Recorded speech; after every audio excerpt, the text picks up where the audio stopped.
Orang tua salah satu siswa SMP di Palembang melaporkan oknum guru olahraga atas dugaan penganiayaan ke Polrestabes Palembang pada Selasa 21 Oktober 2025 sore lalu. Dalam laporannya, dugaan penganiayaan terjadi pada Senin 20 Oktober 2025 di sekolah. Pelapor mengetahui anaknya diduga jadi korban penganiayaan setelah korban mengeluh sakit di tubuhnya saat pulang sekolah. Menurut pelapor, awalnya korban dituduh tidur saat jam pelajaran. Pelapor kemudian menarik korban keluar kelas dan menganiayanya. Kalau saat ini dadanya sakit, pinggangnya sakit, dan panas tinggi. Selain luka memar itu luka fisik, ada luka psikis ya nggak Bu? Apa nggak mau sekolah atau trauma? Iya, dia malu ngadepi teman-temannya, terus dia nggak mau sekolah.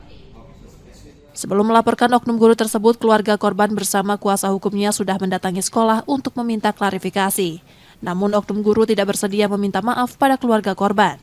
Menempuh jalur hukum terhadap oknum guru yang melakukan tindak kekerasan, karena bagi kami tidak ada kekerasan di sekolah, apalagi terhadap anak.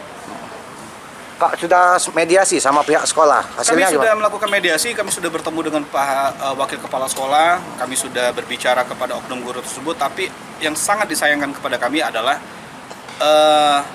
bahwa dari pihak itu tidak ada kata maaf sekalipun ataupun menyesali. Makanya kami melakukan langkah hukum di Polrestabes Palembang. Laporan korban tengah didalami Unit Perlindungan Perempuan dan Anak Polrestabes Palembang. Yudi Kiswanto, Kompas TV, Palembang, Sumatera Selatan.